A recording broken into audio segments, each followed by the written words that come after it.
one key thing that I like to think about is talent. Like we need a more purposeful talent pipeline to encourage people, hey, come into this industry. It's changed 1 billion lives.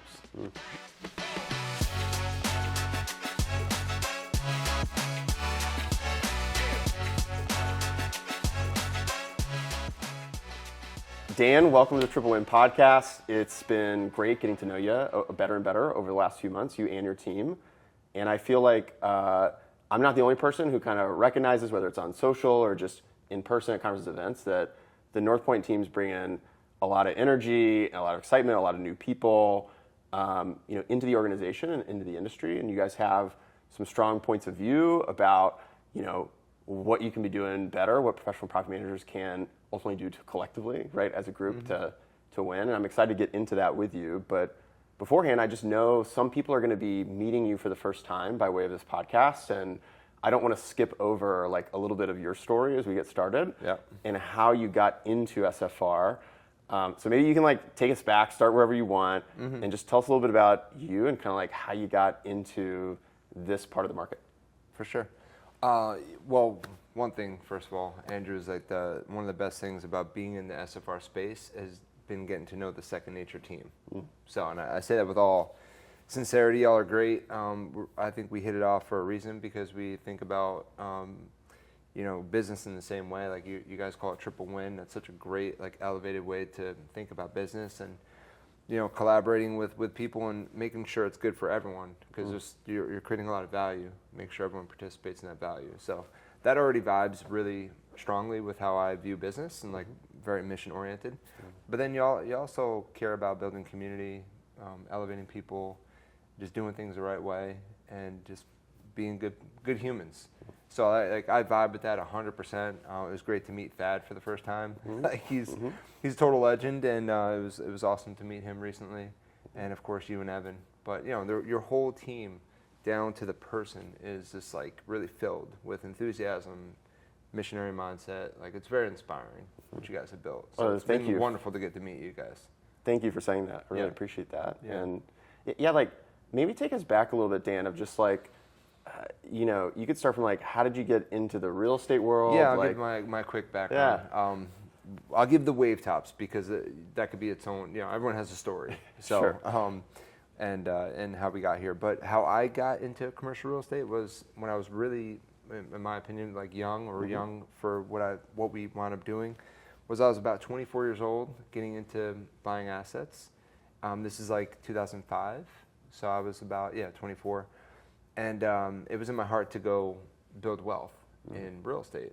And I had always thought about like, having a large family, creating wealth and, doing all that. And I felt like real estate and like many people in their heart just feel like, hey, if I can just own that asset right there and just hold it for a long time, I'll be fine. I just want to own a piece of America. That was kind of like my naive, understanding of the real estate space. And when my two great friends I had growing up brought me into a small partnership to buy small deals, 2-unit or 4-unit buildings. I was all in, and immediately because number one, they had ultra integrity and hard work, so I knew I was in with great people. But it just felt like the zeitgeist of that time was like, all right, let's just buy real estate. And of course, we did all the wrong things. We messed up everything, like over leveraged, didn't know how to operate. So when the GFC hit, the meltdown, people stopped paying rents. We were immediately in trouble, almost like overnight. It just the whole thing changed.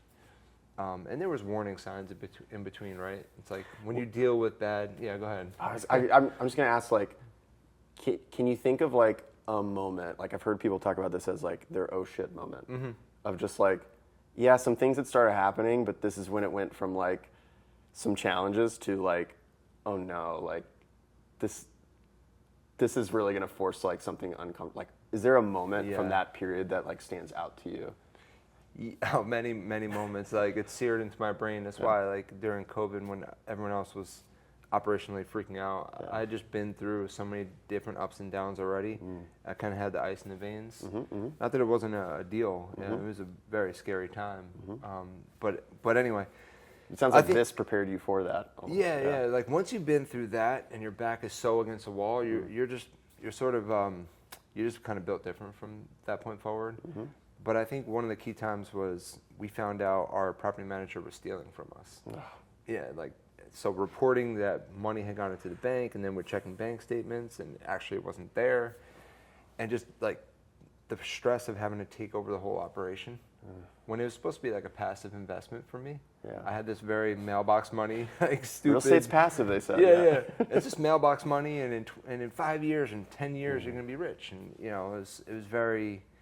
I had to get disabused of that notion, but I'm grateful for it because that's how I learned real estate from the actual ground up. Like someone on the panel with me yesterday was talking about, they're like, you should go to an eviction proceeding and just watch one. And it's a bad moment for a lot of people. And I had to go stand in court because I own the properties, and I was there to stand and evict people. So that's like that really drives home the human element of what we do. No one wants to be on that side of the thing, but you also have a business that you're running, and so we felt like it was do or die, and it really was. So that's my genesis of like really understanding sleeping in the vacant homes. We had no money. You know, someone also yesterday was telling me they were sleeping in a $69 Best Western in California, startup kind of vibes. And I totally resonated with that because we used to sleep in $40 hotel rooms up in this area where we were. And it was so like, you know, boots on the ground, grimy, scrappy, resourceful. So that's in my DNA somewhere. Yeah. You know what I mean? Yeah. So it sounds like, okay, got into this with a lot of excitement, big goals and ambitions. Reality, things change, right? There's a lot of learning, you know, involved. But hey, back against the wall was just like, how can we figure this out? How do we get more disciplined with how we're tracking people paying themselves by invoices, things of that nature. For sure. Yeah. But obviously, you made it through that. And then, how did you make your way to SFR from kind of like more commercial and like multifamily, and like what pulled you this direction? Okay, so we had about 100 units together in this little partnership, which I felt like was enormous at that point, right? Like 25 or 30 buildings.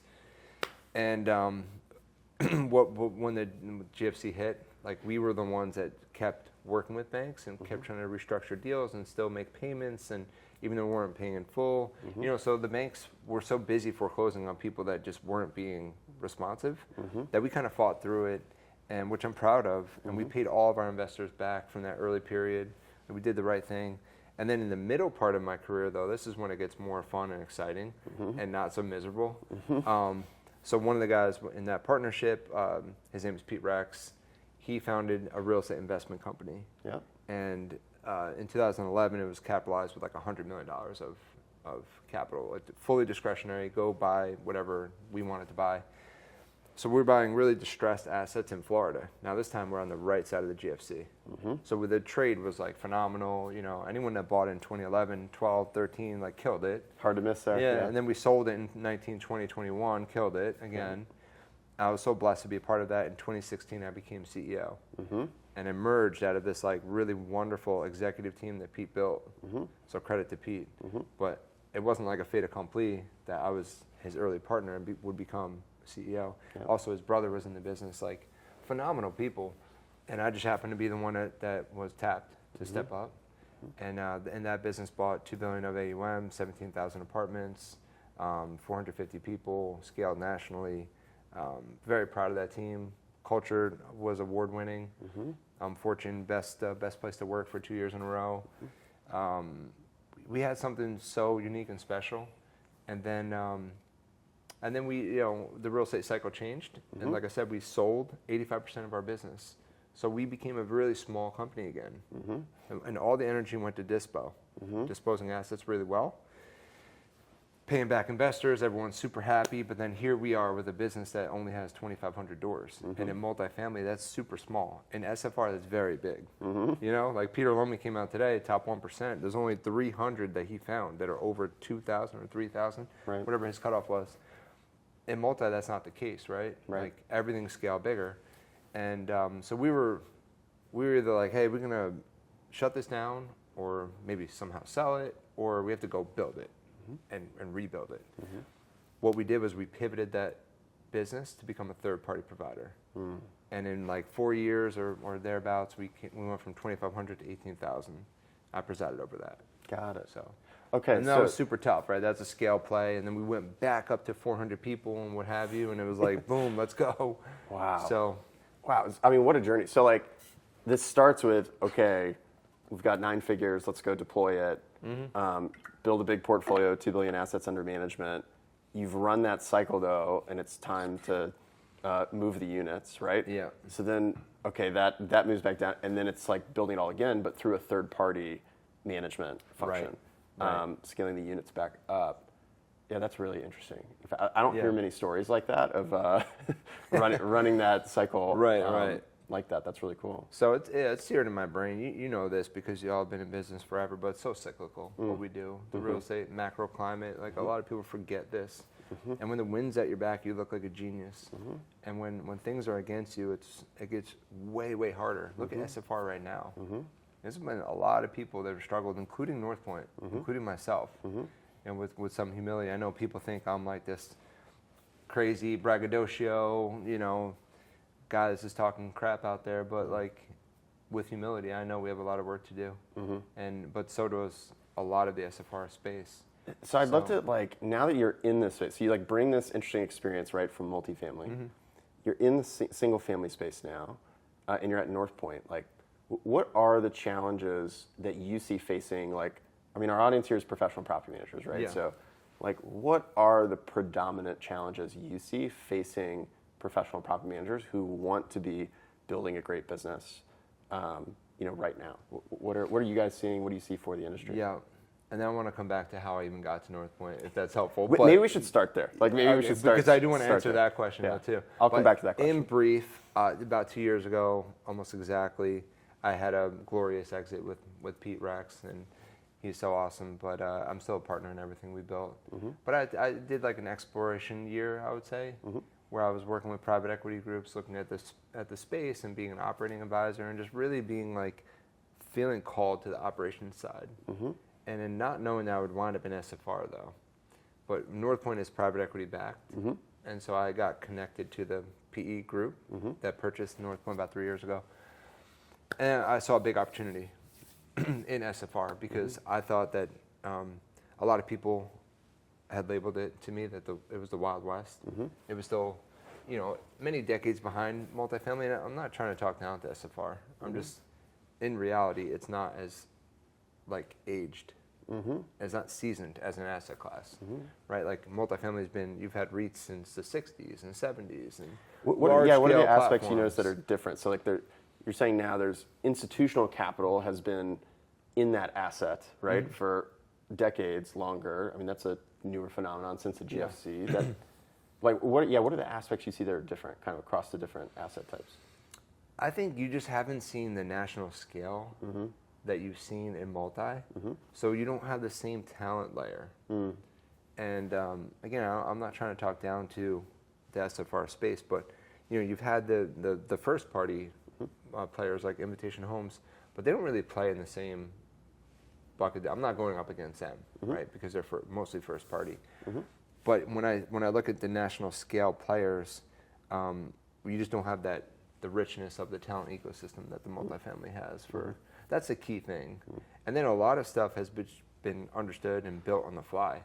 Like, how do you do self-touring? What's a new phenomenon? If we really think about the tech and where it was and how you can do self-touring, that was a key unlock to doing SFR.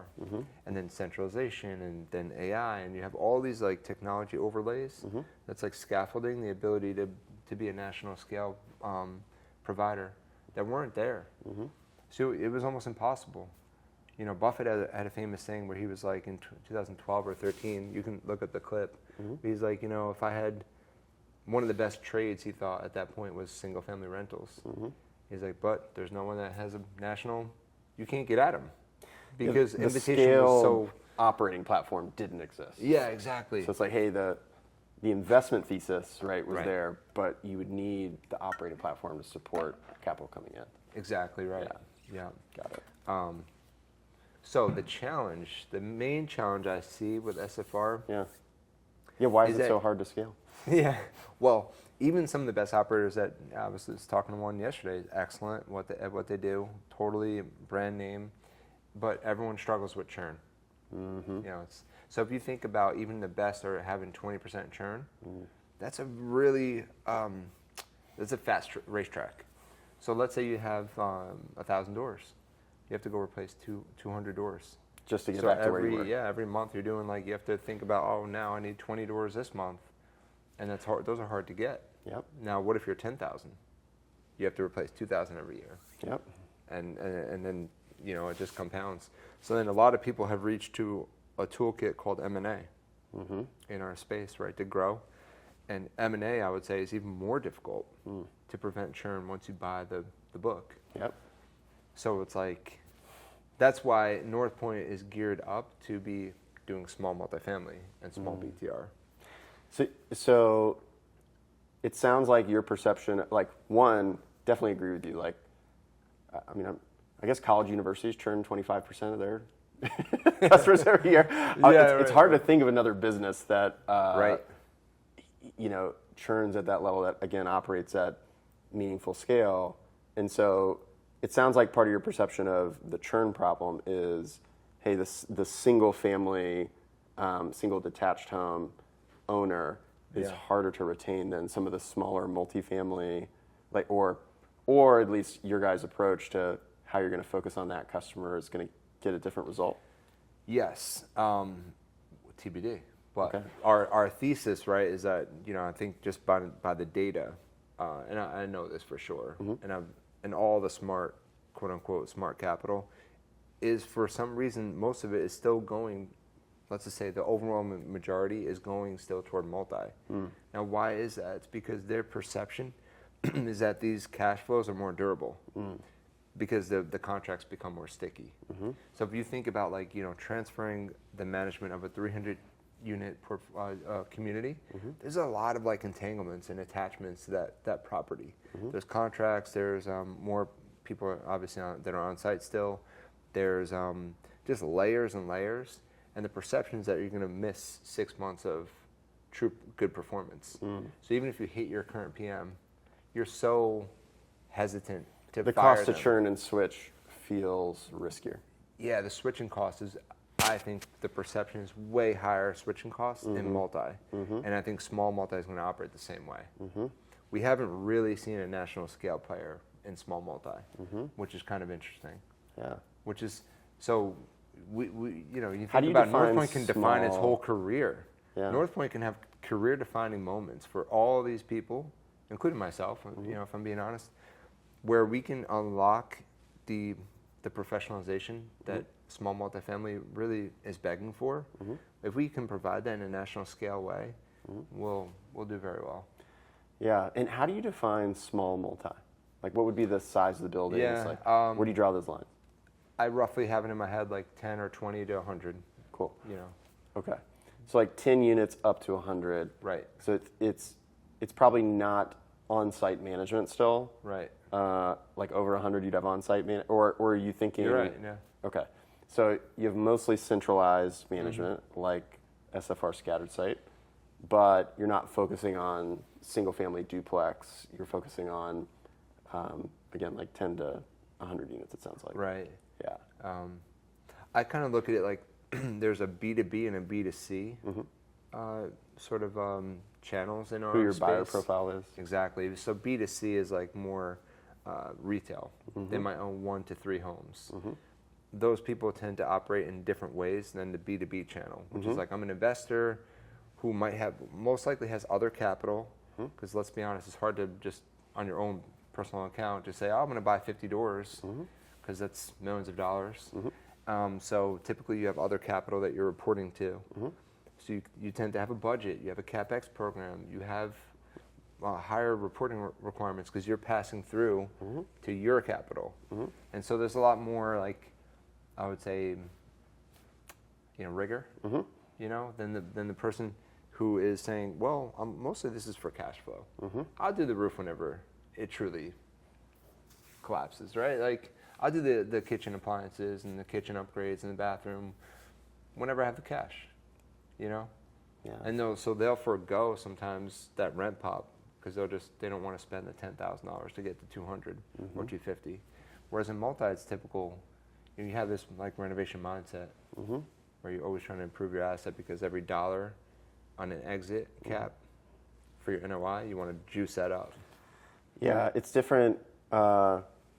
Different needs, different thinking, different level of education about real estate as an investment, as an asset, and so Exactly. how you engage them, how do you educate them, how decisions are made is going to be different. And so it sounds like, hey, you're making a choice on, we're going to focus on this type of customer, do this really well. There's obviously a lot of people focused on this other customer, right, doing that well. It's funny, I was just talking to Mark Cunningham a few weeks ago out of Colorado, and he was the exact opposite. He's like, but he's in Colorado. He's like, okay, intentional investors just aren't here. It's not, there's not cash flow here. There's not, it's a different, he's like, so we're working with a lot of accidental landlords, right, in smaller properties, because that's kind of what's available in his area. But you guys have a national footprint. You can kind of like pick your markets. There's a huge market of these small multifamily, properties out there that you guys can go grow in. And coming from the background you do of commercial, multi, like all the success there, it also feels more like that's kind of your zone and like who you're used to working with, who also understands how to work with you. It makes sense to me. Yeah, you know what's great is that SFR really, to give it a lot of credit as an industry, it unlocks so much. Actually, Second Nature was part of that. Like bringing this whole, even the idea of like to mail filters. When you think about that, like, that was pure genius. Obviously, like it was the genesis of what y'all did, and then you spun up more and more and more. And all that kind of like activity is going to inform how we build small multi, because you can't just put the on-site sort of here's the typical model and push it down into small multi. It's really a blend between the rigor of like the reporting and analysis and how you think about the investment of multi with the scrappiness and decentralized capabilities of SFR. It's really cool, it's like a baby of both. Yeah, like you've got the centralized operating model, right, of like how you view those problems and solve those problems, and how your personnel and works with properties that aren't just dense all in the same spot. But you've got a different customer and like profile that you're needing, and a part of the market that you're saying you're gonna focus on. That I haven't heard too many companies say like, I'm just focusing on small, like saying that's my focus. Like I think that's pretty unique. I don't hear that often, and so it makes sense that you could kind of like define that as your space to play in. Yeah, there's 9 million. I just looked this up again today. I did the math at some point with the National Multifamily Housing Council says there's 9 million. I think it's between 5 to 100. 5 units and above, with the 100 as a cap. And so even if you think you're 1% of that, it's 90,000 doors. That'd be a huge big company. Yeah. And then we're not going to abandon SFR. We'll do it. I just think it's really hard to grow that organically right now. There's not a lot of people, to your point, buying. They're the intentional investors, right? There's some good articles that came out recently about this, but they're not as prevalent. So a couple things before we wrap up. If you were thinking about, okay, for the SFR, for the scattered site property managers, professional managers, what are the predominant kind of challenges that they're facing right now, and opportunities ultimately that you see, for the industry, and how the whole industry moves, in this more professional direction where more and more units are professionally managed by great companies? What are the things that come to mind that you think are like important for the industry to focus on and solving in the years ahead? There's a billion of them, but a couple things. One is that my research showed that there's 900,000 people who work in residential property management. That's as big as the airline industry. And I just saw Peter Lohman today said his research said there's 31,000 PM firms. That's not including multifamily or HOA, right? So just what we kind of do. This space, what this space is doing. 31,000. So I think one key thing that I like to think about is talent. Like we need a more purposeful talent pipeline to encourage people. Hey, come into this industry. It's changed 1 billion lives. Like so many people, maybe not 1 billion, definitely millions.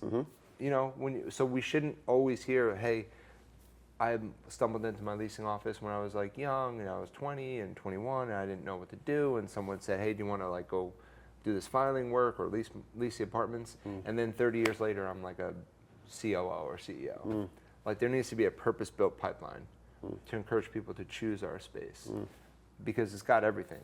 It's got biz dev, it's got the P&L ownership if you want that, it's got M&A, it's got operations, it's got scale, it's got leasing activity, it's got maintenance, it's got construction, it's got CapEx, it's got everything.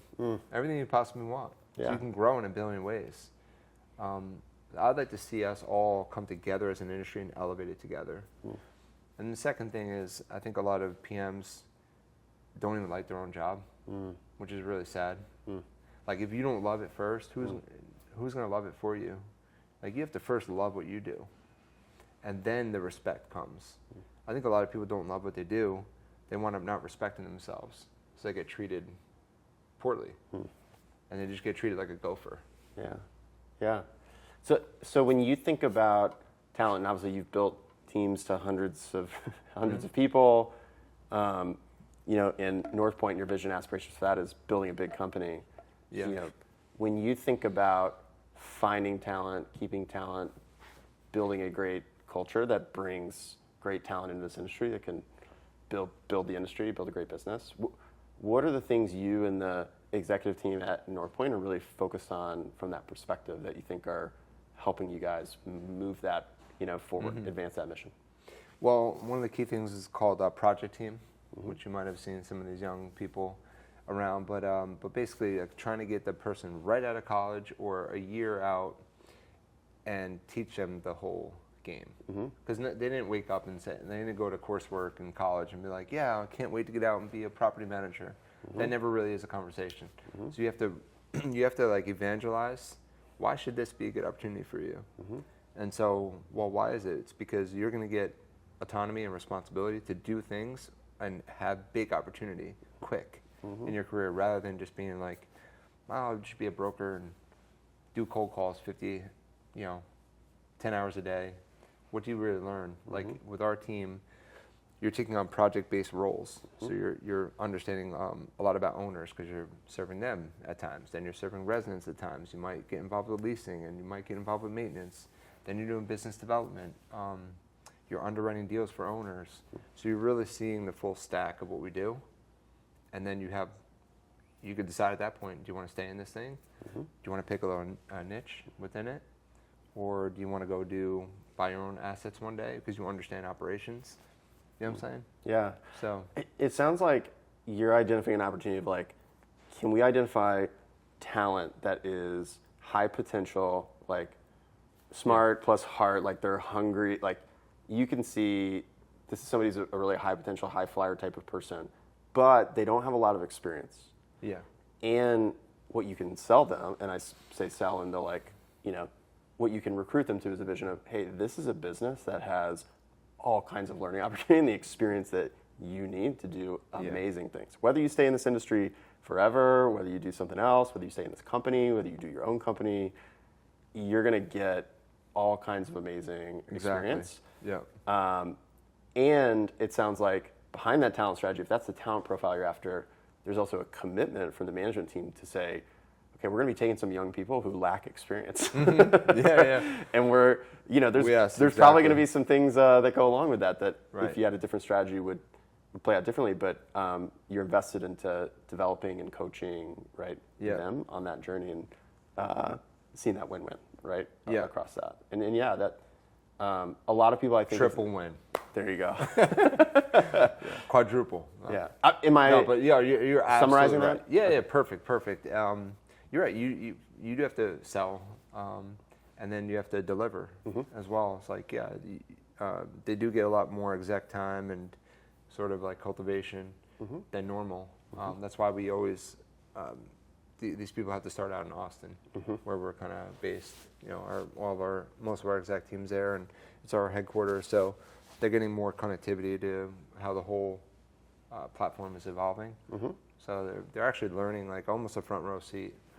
Not in every single thing, because you can't just do that. It doesn't make sense. But they see a lot of the business emerging and how we think about it, and we share a strategy to them, bring them into certain meetings that otherwise they're not going to be in other companies. Try to like keep them really apprised of what's happening. Cool. Yeah. All right, I got a couple lightning round questions. Let's go. Wrap it up. Do it. All right, what's your favorite book to recommend to business owners, business leaders? Oh man, you know, it's funny. I hear Whitaker talk about this one too. But The Hard Thing About Hard Things is a baller book. Thad loves that book too. Yeah, so good. Yeah. So good. Yeah. Ben Horowitz, right? That's right. Yeah. Okay, we'll link that in the show notes. That's a great one. If you were to say, here's one thing that I think is underappreciated or doesn't get the airtime it should in our industry right now, what comes to mind for you? Owner obsession. Say more about that. Yeah, just putting the owner first. Like Northpoint, really our whole culture is about owner first, owner obsession, and then residents as a key end user. They're not unimportant, but you have to put the owner first in the hierarchy. Then teammates, doing a great job for them, and then the corporate P&L.